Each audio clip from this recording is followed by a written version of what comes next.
folks. Presentation by the Black and Racialized Professionals Committee. Thank you very much.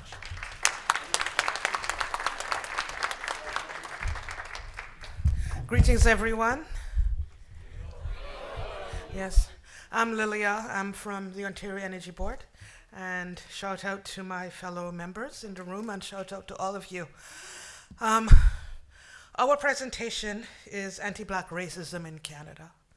And as Indigenous stories were told earlier, we're going to be telling our story. And the theme for today's empowerment, and our hope is that we leave this weekend empowered to think, act, behave, support, encourage, inspire differently.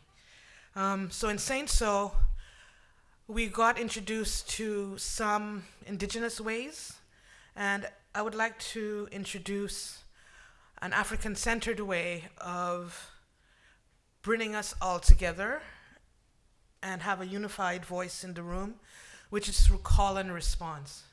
If anyone remembers the old hip-hop song, hip hop hooray, yeah? Say hey, say ho. That's call and response. And in African communities, call and response is used to gather people together, to get everyone moving at the same pace. I'm going to be using a call and response in the Ghanaian Twi language. And when I say ago, it means are you listening? And the response from you is ame, which means I'm hearing you. And usually we say it 3 times. So I'll say ago, are you listening? And you say ame. Ago. Ago. Ago. Thank you. And if we want to get your attention throughout the presentation, we'll be using Ago Ame to get your presentation, and we can use it throughout the day as well, you know? So Chris, if you want to get people back from lunch, you do Ago Ame. So without any further ado, throughout our presentation, we're going to start off with Leon, who's going to give a personal reflection on how anti-Black racism affects us and how anti-Black racism affects us at a deep level, emotional, spiritual, and beyond. And then I'm going to talk about the history and context of anti-Black racism in Canada. And then my sister Alika is going to talk about how it affects us in the workplace. So without any further ado, let's give Leon a round of support through clapping.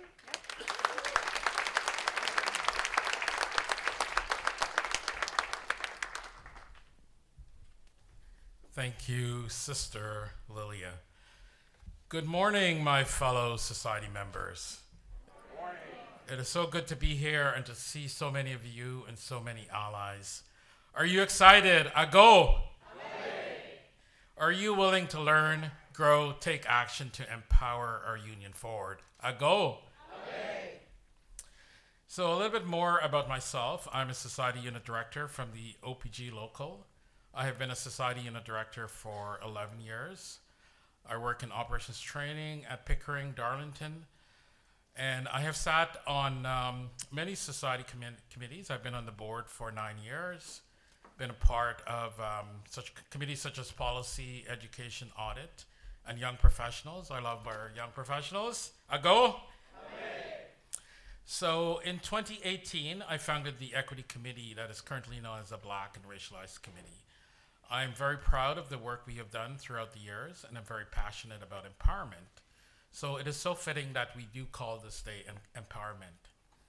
I would also like to add, and this is very important to me, that I do mention this because as a Black and racialized worker and union member, I'm often questioned, challenged, or excluded from topics that I'm very familiar with. So I am a graduate from the University of Waterloo in engineering, and I've spent many years taking postgraduate studies in nuclear and power generation. I have 37 years of working experience. I know I look very young. So I have 37 years of working experience at Bruce Power, OPG, and the petrochemicals industry. I am an independent thinker, so I don't follow groupthink.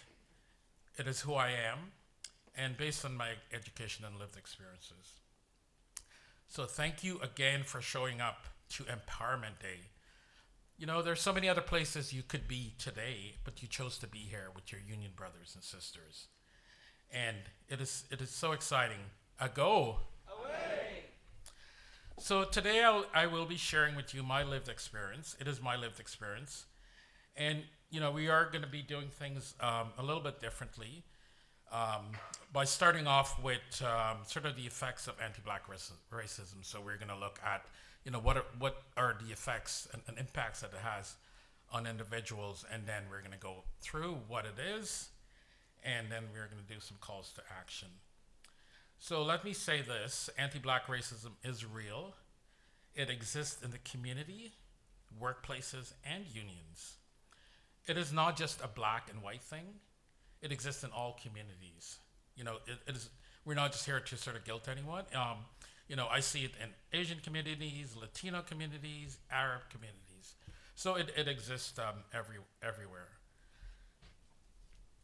So as you can see, this saying here, I really love this saying here by Harry Belafonte. So although slavery may have been abolished, the crippling poison of racism still persists, and the struggle shall continue. So for me, this week, I was kind of shocked to the core with what happened south of the border. You know, we had a very talented, educated, highly qualified, probably overly qualified black woman who was not elected to be president. Instead, you know, folks chose a insurrectionist, a felon, you know, convicted rapist, molester of women. So, you know, just something to reflect upon, because what happens in the U.S. does come to Canada. So you really have to be vigilant. Next slide, please. So what are the impacts of anti-black racism on mental health? So the first one there you see is racial trauma. So racial trauma is sort of the cumulative effects of racism on an individual's mental and physical health. Next is secondary trauma. So this can be indirect. So it's indirect exposure to trauma through a first-hand account or narrative of a traumatic event. Post-traumatic stress disorder, often referred to as PTSD, and we hear about this from soldiers, individuals returning from the military, coming back regarding PTSD. But this does, anti-black racism does impact. You know, people do suffer from this. It's a disorder that develops in some people who have experienced a shocking, scary, or dangerous event. Next is intergenerational trauma. So this is trauma that gets passed down from those who directly experience an incident to subsequent generations. Racial battle fatigue. You know, you often hear this: I'm just so exhausted, I'm not going to do this anymore. So it's a cumulative effects of race-related stress response to distressing mental and emotional conditions emerged from constantly facing racially dismissive, demeaning, insensitive, and or hostile racial environments and individuals. Hypervigilance. So this is an elevated state of constantly assessing potential threats around you. Adverse childhood experiences, or ACEs. These are negative, stressful, traumatizing events that occur before the age of 18 and confirm health risk across the lifespan. Internalized negative beliefs. So people start to believe that they're inferior. You know, it's just sort of the natural way that's imposed on their way of life. These negative thoughts become an internal dialogue. And the last one is internalized stigma. So it's a process in which a person cognitively or emotionally observes negative messages or stereotypes about, and they come to believe them and apply them to themselves. You know, and this can be applied to what we heard this morning about Sharon and her experiences. So today I'd like to share with you a little bit about my lived experience, and it is personal. It's similar to Sharon's experience, and you know, I thank you for, you know, sitting here and listening through this. So for me, so I'll start off with my African ancestry. You know, some people sometimes will say, well, you don't look African. Well, I do have African ancestry, so this is through my dad. Um, you know, as some of you may know, the largest enslavement of Africans were brought not to North America or the Caribbean, they were actually brought to South America. So today, the largest African population outside of Africa is in Brazil. So a lot of these descendants, live along the coastal areas of South America, and so that's where my ancestry lived since the 1600s. And this is in a place, a colony that was colonized by the Dutch, then the French, and then finally the British, and that's Guyana.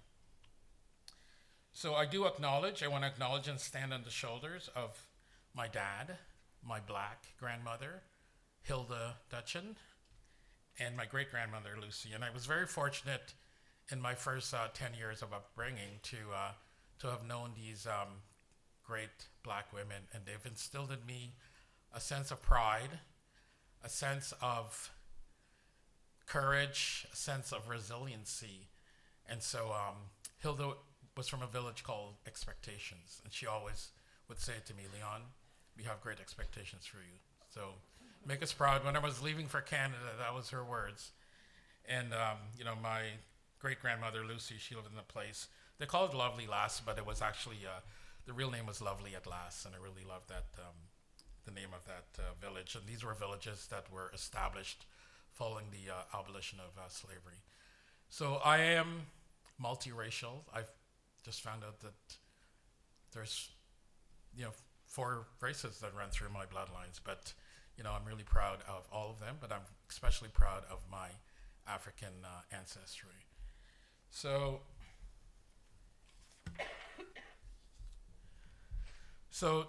this is not easy talking about what happened to me. I don't often share my story, but I did suffer a racial traumatic event when I was very young. It occurred early in my childhood. So around the age of 12 in the 1970s, I was viciously attacked just for being different.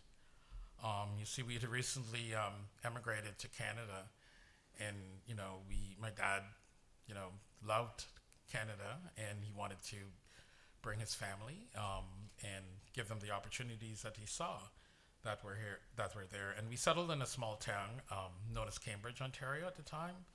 The area we lived in was called Galt, and so probably a population of about 30,000 people.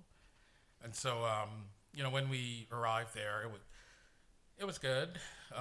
We didn't really interact much with the community, but my dad, he was a licensed electrician, so he had a skill that was required in the manufacturing area there. So, the parents were fine, but the kids, we had to go out, interact with other kids in the schoolyard, and we heard this morning from Sharon as well that kids can be very, very mean, but that's no excuse. So we didn't have much. So my younger brother Derek and I, we delivered newspapers to assist our family, and so we sort of during the week we would divide up the work. Okay, you take that street, I'll do this street. But there was always one area where we sort of dreaded going into, and we sort of knew that the people there were very hostile towards us. So one day as we approached the area, we were attacked by a group of youths. It was very vicious, blows to the head. There were sticks. There was many, many racial slurs. My younger brother, there's a picture there. So as you can see, he's bigger than me. I always joke that he's sort of my bigger, younger brother. And, always wanted to protect me. So he told me to run for help. And, he tried to fend off, these attackers. When I returned, I found my brother lying on the ground. He had a broken arm, leg, and could not move. And this event caused so much traumatic harm, that I'm finding out later. At that time, we didn't have supports for these types of things. For me personally, I still have a lot of flashbacks about this. It's likened to PTSD. You know, for my younger brother, he never fully recovered from this. He missed the whole year of school. He did struggle in life and with addiction, and did pass away at a very young age, sadly, 6 years ago. There are so many other examples I can, talk about in my days in high school, university, work. But when I hear folks say that, well, that's not racism, my response, or my quiet response has always been, well, you have not walked in my shoes. You have not been attacked physically, verbally, had to wipe spit off your face. So, this trauma, I have not shared this with my kids because I do not want them to have that intergenerational trauma. But I do want to tell my story because I want folks to know that these things are real. It happens.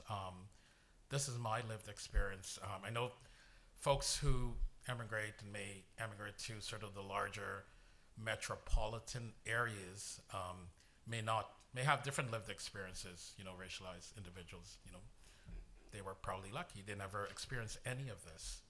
But it happened. I do love that. To be honest with you, I do love that community. I would say that, not everyone is like that. I always go with the 80-20 rule. So 80% of the people are good. I did make a lot of friends there. Went to their cottages, learned to ski. But there was still lots of hostility in the 1970s and the 1980s.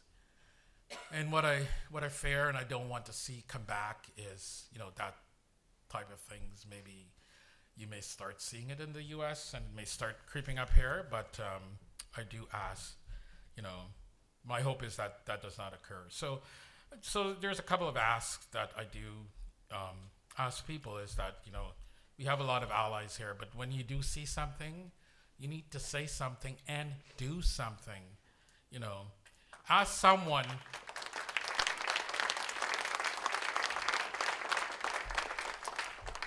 A simple ask is just to ask someone, are you okay? How can I help you? Sometimes that's all it takes, right? Do not judge. Do not be silenced. There was so much more that we have in common than what divides us. And so I do have hope. I mean, I'm so grateful. I'm so grateful for the union. I love my union. And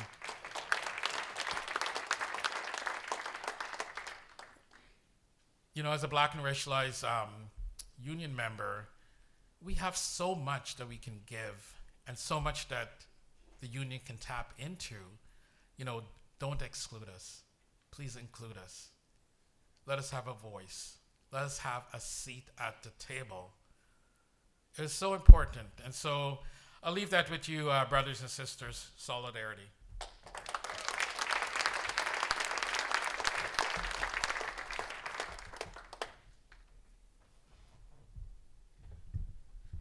Thank you so much, Leon, for sharing the story. And there are stories like this everywhere. Every Black person has a story.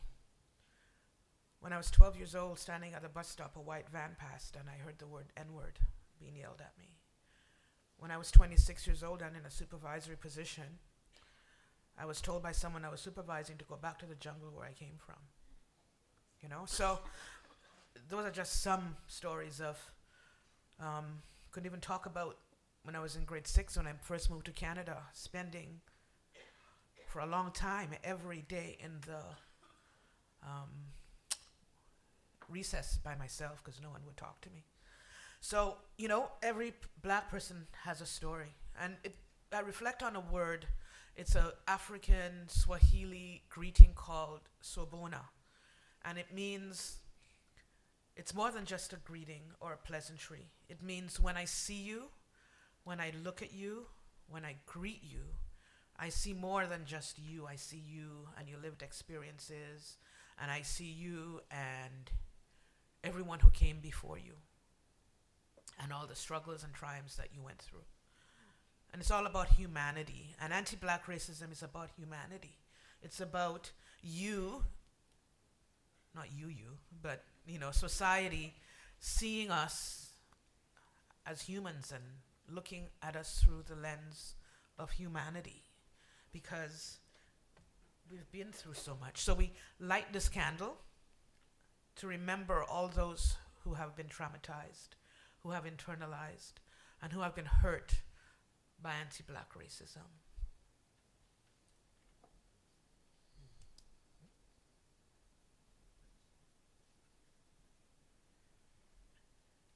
Oops.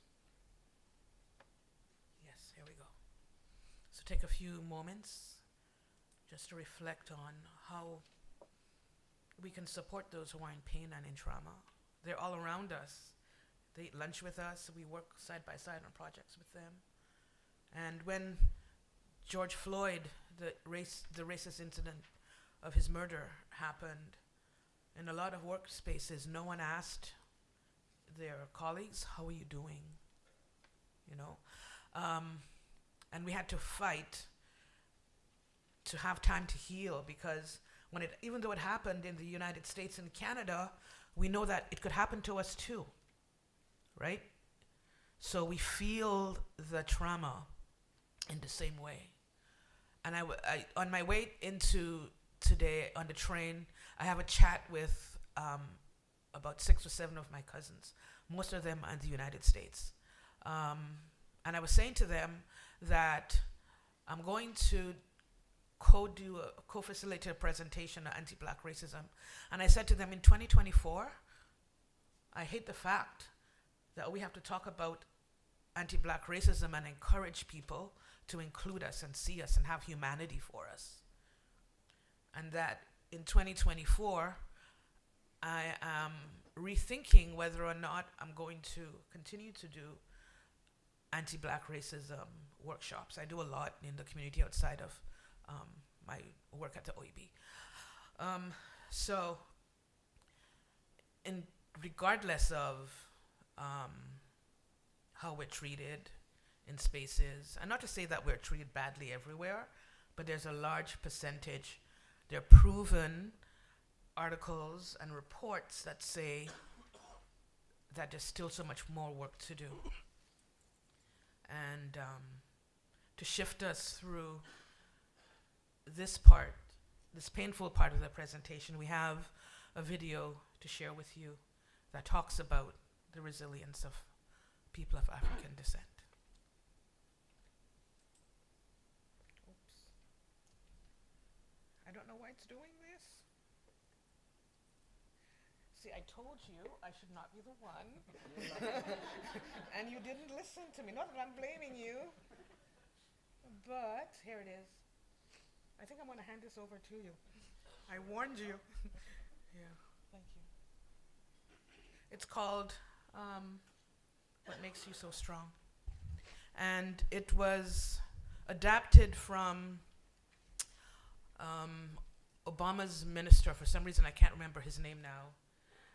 And he did a speech called What Makes You So Strong.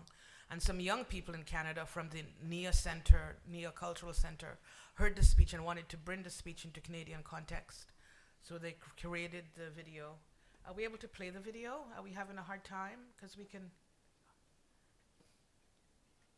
They recreated the video for Canadian context.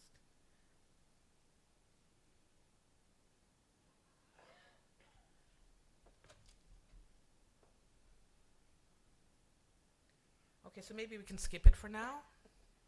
And if we can play it at the end of the day or at another break. So anti-black racism in Canada. There's a well-hidden secret. We don't learn it in school. We don't talk about it.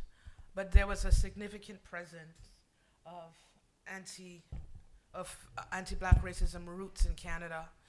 Started off in the 1600s, where the practice of slavery began, and there's the first written record of a black slave in Canada. And in 1689, King Louis XIV, realizing that they needed a source of income, he declared and authorized chattel enslavement. Now, chattel enslavement is quite different from the enslavement that was happening in other parts of the world. Chattel enslavement means that you lost all rights to being a human being. You became cattle. You became nameless and faceless, and you became a commodity, right? In 1767, freed people of African descent arrived in Nova Scotia looking for a better life, and they were promised land, but when they came to Canada, they realized that the land that they were promised was not even good enough to grow crops on. A lot of them returned, risking their lives because the weather, the harshness, little supplies or support, they had no other choice, but they had to return. And then we quickly moved to 1775 and 1783, where freedom was offered to people of African descent to fight, and they became United Empire Loyalists. And in 1800 to 1865, 30,000 came through the Underground Railroad, and they settled in places like Chatham, and they settled in places like the Prairies and Manitoba and so forth. And in 1910, the Immigration Act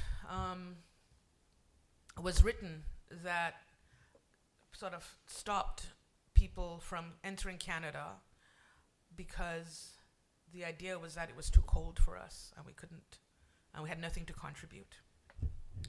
And today, where we're at in 2024, there's a Class Act lawsuit.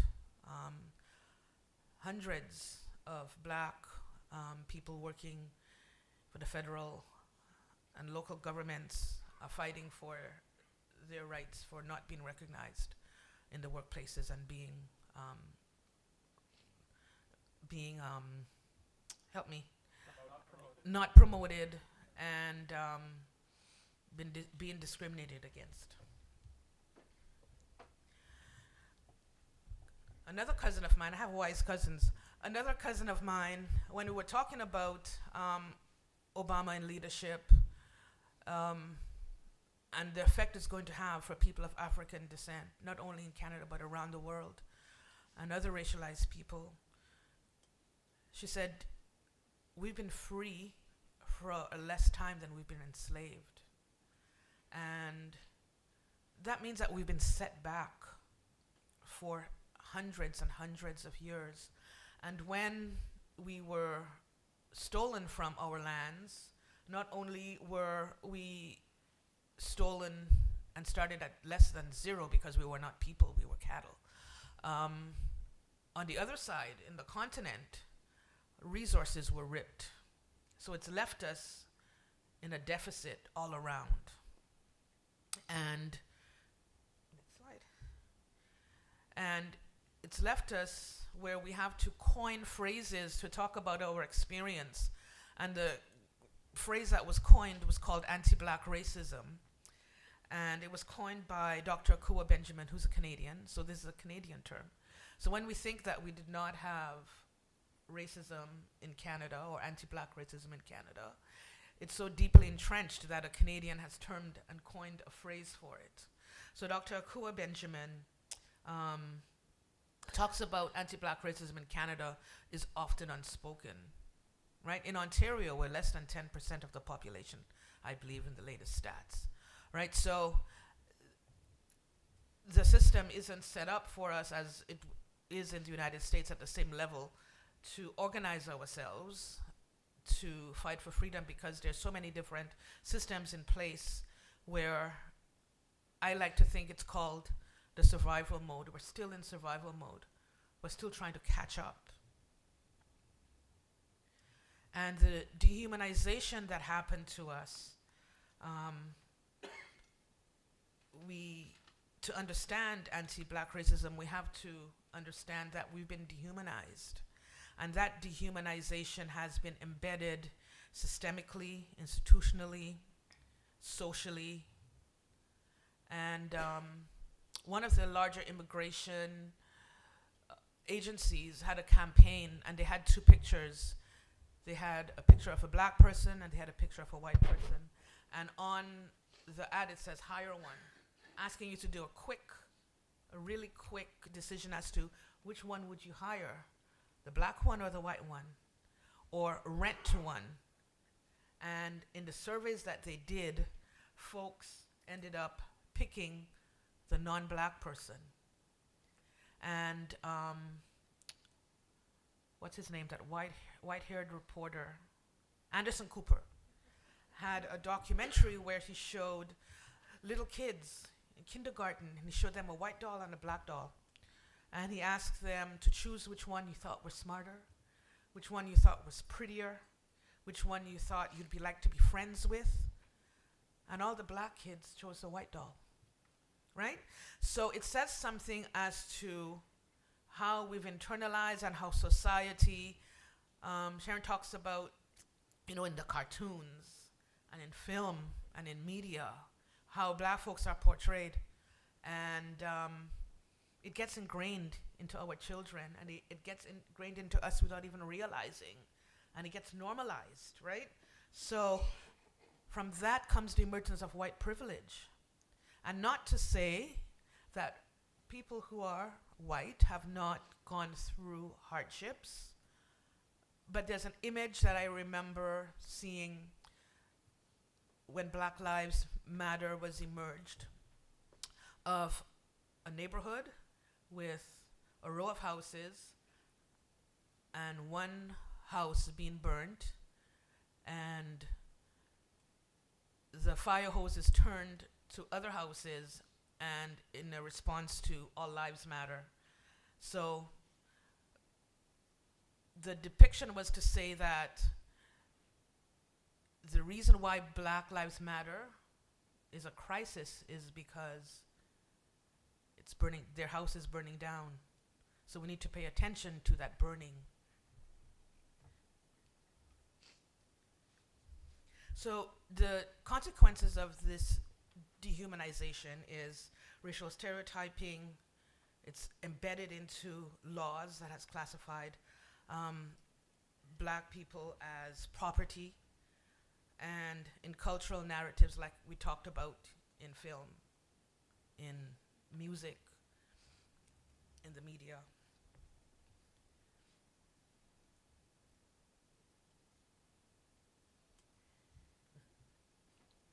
So the anti-black racism term, the anti-black racism part of the coin, or the anti-black, is when we walk into spaces, into stores, into workplaces, the first thing that you see is that we're black. We can't hide the fact. And then for a lot of folks, their reaction to us is not always positive or not favorable. We've been taught, not just folks who are not black, but we've been taught to favor anyone over black folks. And it's not just something I'm saying, it's not just something that, I feel. It's something that has been proven through scientific research, through studies, and so forth, right? We've had so many different reports come out about the effects of anti-black racism. The city of Toronto has an anti-black racism framework. The federal government has an anti-black racism framework. Our workplaces have anti-black racism frameworks. And I wish we would stop, and I wish we would just see each other as humans, so that the best person gets, based on qualifications, gets opportunity, and that our children don't have to go to school being beaten up, being ostracized, being racialized. And I see this young brother, and I'm so proud to see him with his hair full out, because, in workspaces, we can't even wear our hair the way that is the way that feels good for us, right? The way that we want to express ourselves because it's not seen as quote unquote professional. So I'm so proud of you to see that, you know, you are rocking that hair and that you feel, I go, amen, I go. Yeah. Yeah.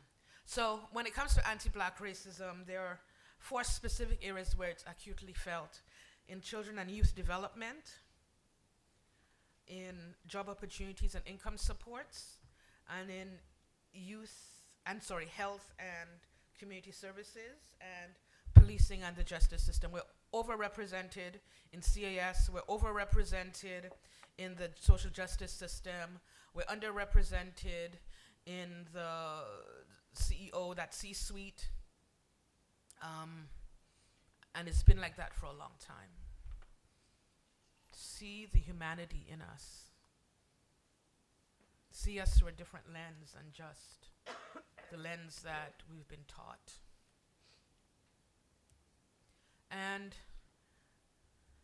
though we've been through so much, another story that's not told is our contributions to Canada. And we have, since the early 1500s, we've contributed. We've contributed as slaves, we've contributed as free people, we've contributed as educated people, we've contributed in politics and science, in care workers. We take care of your families. We've contributed in any way and every way imaginable. One of the people that has contributed to us in our sector is William Peyton Hubbard. And he was an alderman, and he also laid the groundwork for citywide public electricity. So he felt that it was important to push for free, quote unquote, free electricity for all of us, right? And there's also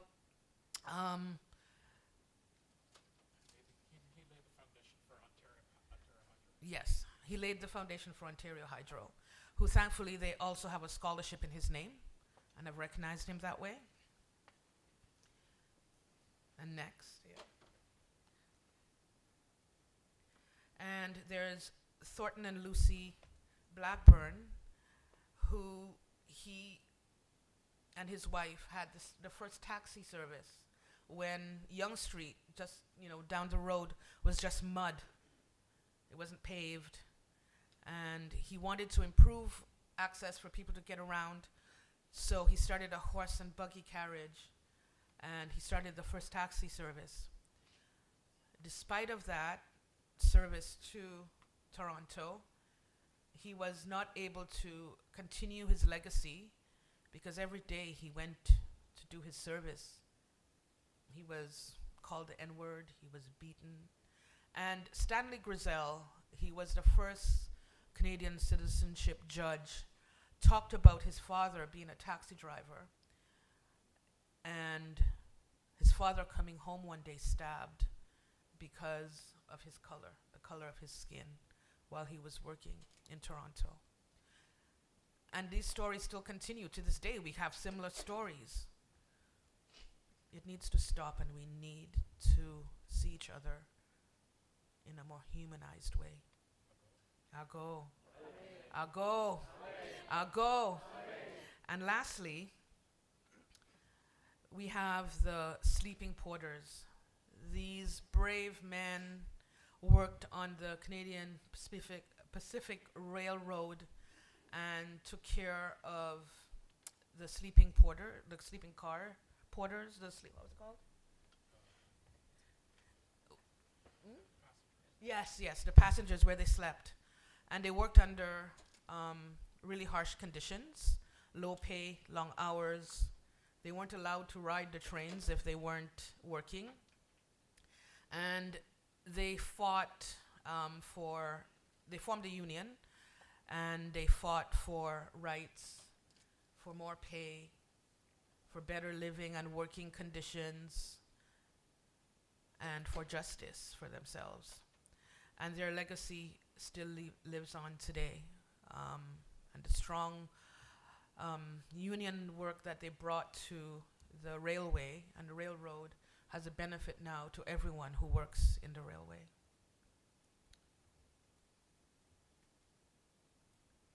So thank you for listening to my story, and would want to bring up my sister, Alika, to continue with the story of anti-Black racism in Canada.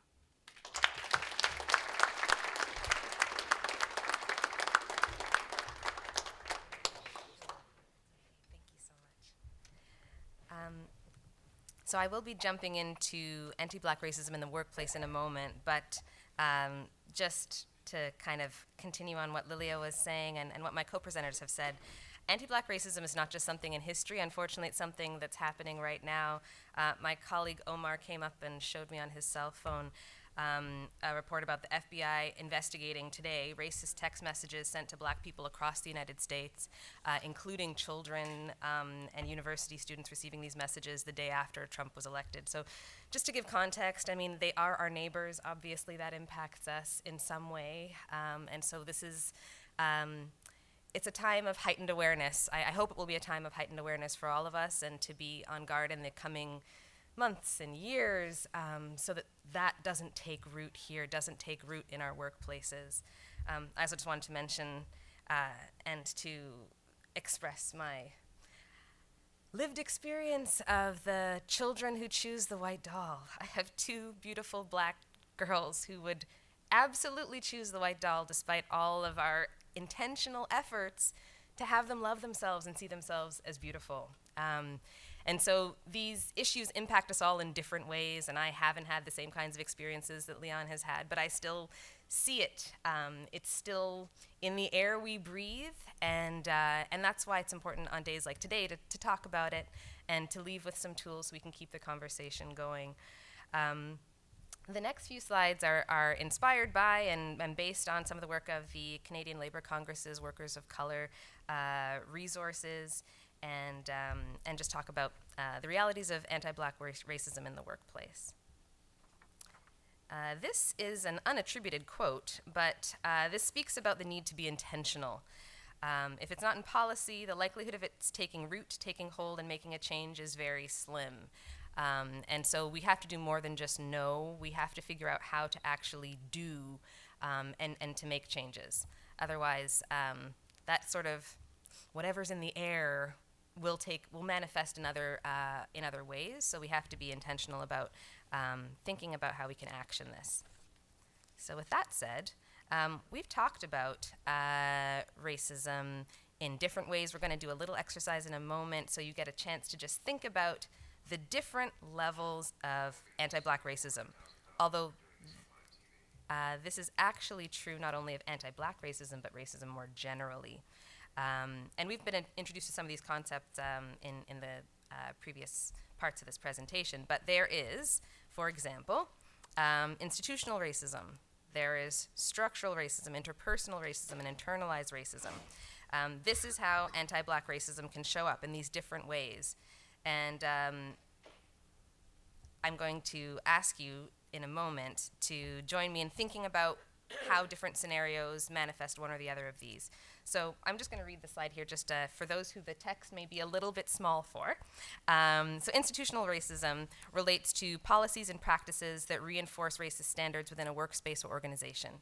Interpersonal racism are racist acts and microaggressions carried out from one person to another. Structural racism refers to multiple institutions collectively upholding racist policies and practices, i.e., society. Internalized racism is the subtle and overt messages that reinforce negative beliefs and self-hatred in individuals. So, thank you. I'm going to read some examples, and I'd like you to tell me which dimension of anti-Black racism you think they fall under. So I want you to match the example with the dimension of racism that you think fits. So here's the first one. Discriminatory hiring or promotional practices in organizations disproportionately impacting Black workers. Which of the four dimensions do you think that would be? Excellent. Unequal access to working transit in lower income Black communities. Excellent. Overt or covert acts of racism against black employees from coworkers or management. And a black individual who believes negative stereotypes about their own racial group. This one's obvious. Very obvious. Now, I don't know if anyone has any examples that they'd care to share of any of these types of racism. I'm turning to you if you have an example of any of the 4 dimensions that you'd like to share. Thanks. I'm sure everybody knows Marvel, Stan Lee. Stan Lee was actually a very strong advocate for social justice. And one of the reasons that Spider-Man can't see any of Spider-Man's skin, that was intentional under the suit. Spider-Man could be anyone. It was an accident that created Spider-Man. So it came up when they were recasting Spider-Man that they wanted Donald Glover to be the new Spider-Man. And it was huge. Spider-Man can't be black. Peter Parker is white. This can't happen. It's wrong. And it turned into a huge thing. And someone actually wrote a thesis on it. Why can't Spider-Man be black? New York. Like, come on. And that's how we got Miles Morales. And I would love to say that Miles Morales is number 1 Spider-Man in my books. And it changed everything, but it was all of these things. All in one. And if you haven't watched the Spider-Man Into the Spider-Verse, amazing. Awesome. So it's a great fit for your kids. It's great to look into. It's actually very deep, even though it seems very surface, being a comic book thing. Again, Stan Lee, social advocacy beacon. Marvel, great place to get that kind of, this works changing the dynamics. And again, Miles Morales. Awesome. Thank you so much. Yes.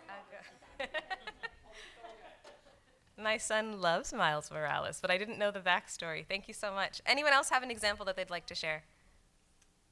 I thought I saw another hand. Oh, go ahead. Oh, I'm sorry. Would you mind coming up to the mic? I should have said that before, but you had a nice big voice.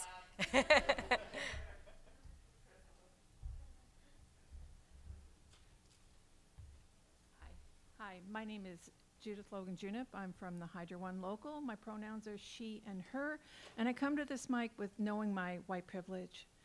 I want to put a plug in for the Bromley Awards. I'm not sure if many people are aware of that, but Bromley, I'll leave you with searching for Bromley, as well as what happened in Dresden, Ontario, and the effect that Bromley had in bringing the Fair Accommodation Act into Ontario. And I want to share something in the work that I do on the Yes It Matters campaign with the Toronto York District Labour Council. And I've learned a lot there. I have a mentor who just keeps me focused because most of the time I feel like I'm hitting my head against the wall. And in a meeting, I found the courage to stand up to a white sister when she said, Canada's a great place to live. And before I could stop myself, I said, as long as you're white. And I got chewed out in that meeting. Not understanding, her white boys are afraid of black boys, but she missed the point. So it's still there, it's alive and well. That's been within the last 8 months. So we all need to recognize that we as white people, we set up these systemic institutions. We created the barriers, and we need to work to take them down. It's not up to our black brothers and sisters to do the work. We need to do the work, and I encourage you to do the work. And check out Dresden, Ontario, and the work that was done by Bromley. And make sure that you take the time to nominate any black brothers and sisters for the award, because it is impactful. That's it. Thank you so much, Judith. I really appreciate the going with me on the being interactive here. And I mean, oh, and there are more. Okay, we might take 2 more and then we'll keep moving, but thank you so much. And I mean, Canada is a great place to live, but there's work to be done. There's still work to be done. Thank you so much for sharing. If you don't mind coming up to the mic, please. I think it's for the recording. Sorry, I'm being told. Thank you.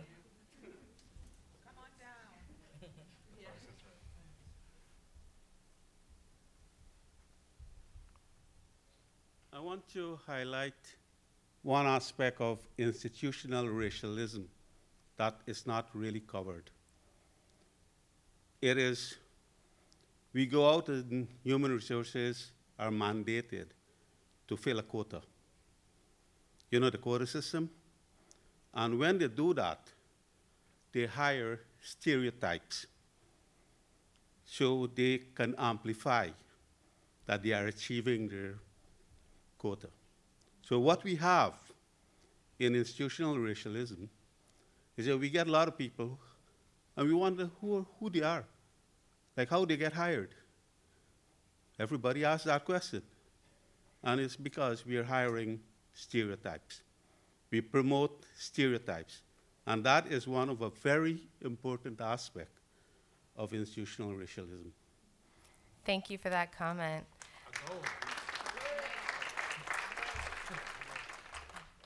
We all come from different workplaces here, and so some of our workplaces may have different policies and practices in place. I have looked at some research not too long ago about the federal government having that quota type scenario, wanting to pad their numbers to make sure that they're hitting certain targets in terms of hiring, but not doing a terribly good job of ensuring that the people that they're hiring are going to succeed in their roles because they weren't interested in that. And a lot of them were very, very entry-level roles. They're not people who are going to be able to build a career there, but it enabled the government to be able to say, we've done our part. We've been hiring diversity, but that does nothing to actually help those people. I mean, they've got a job with the government temporarily, but they're not being set up to build a career. And when HR doesn't take the process seriously, and how do we have a more representative workforce so that people can succeed and thrive and we become better and stronger together, then the quota makes no difference. It's a tokenistic policy. So thank you for mentioning that, and I think that is an important consideration. Just having people in the workplace of different colors doesn't automatically make it a healthier workplace at all. So thank you for that. Lori. Yeah, I don't know how many of you are familiar with the history of redlining.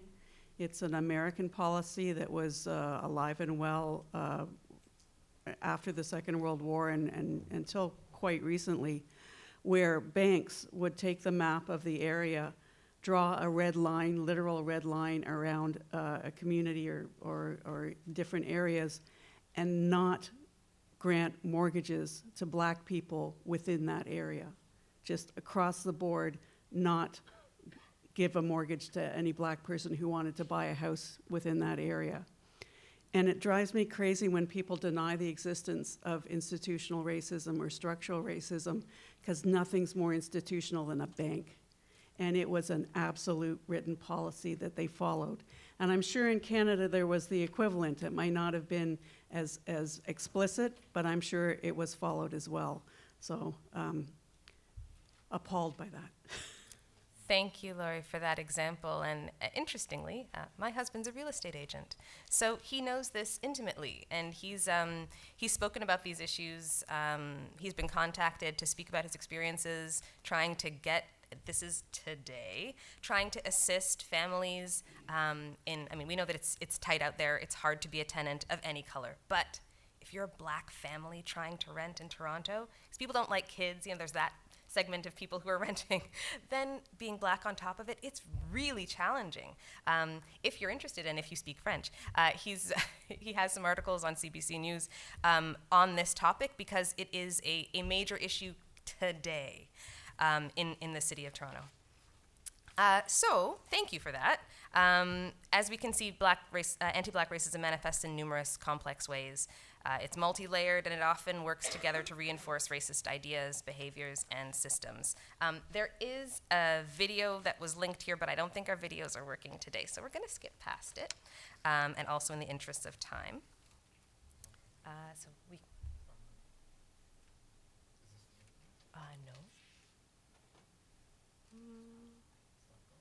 Okay. Our presentation may be needing to take a break, so it's not advancing. But I'll talk us through it. Oh, sure. Yeah, in lieu of the video.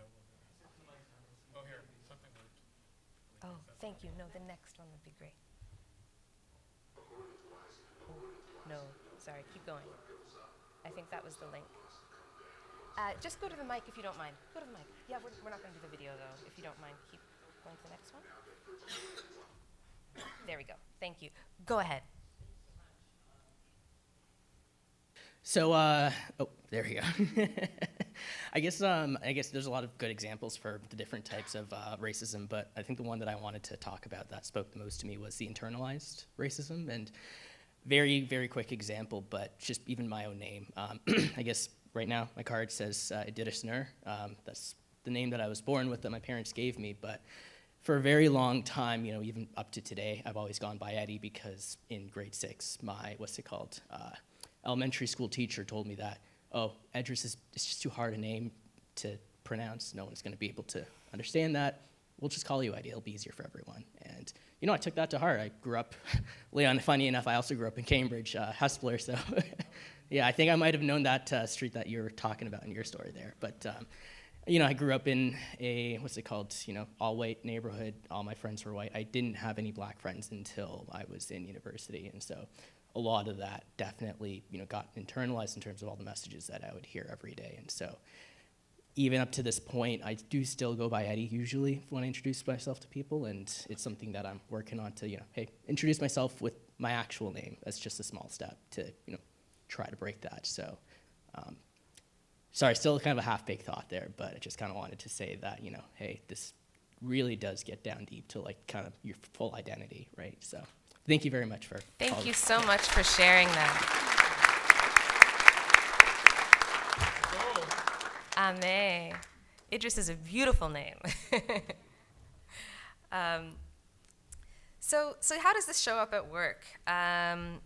We are union members, so it's important for us to know how this shows up in the workplace particularly.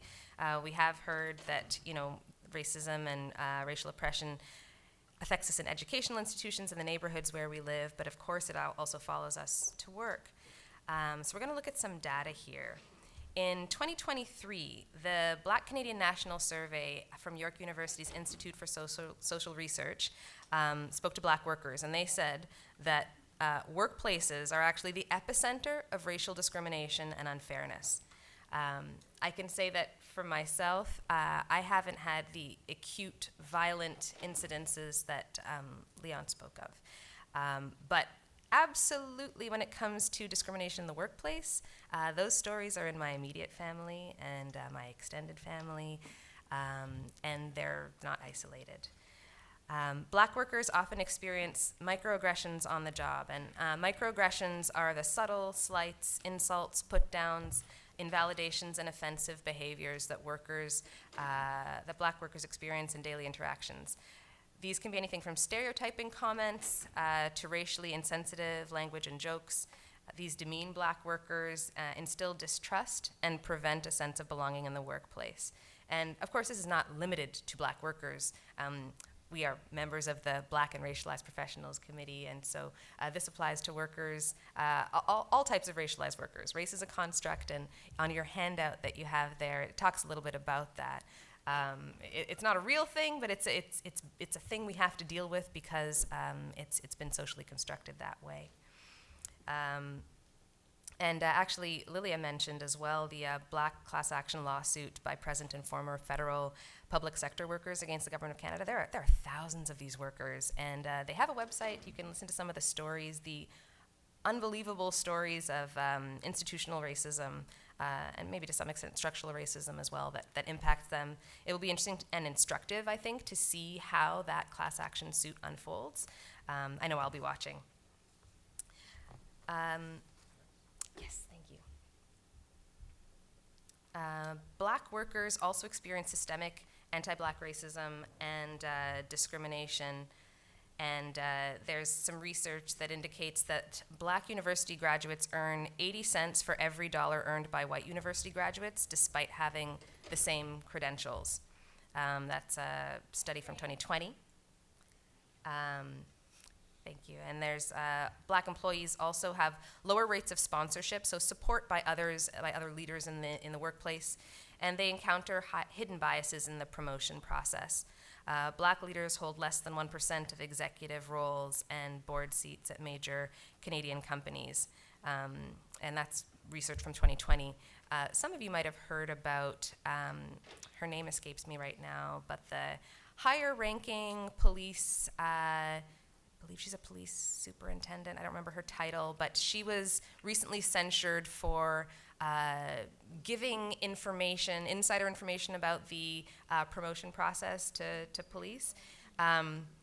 So she was disciplined for that, and I'm a criminal defense lawyer, so I don't usually say anything that is remotely positive about police in general.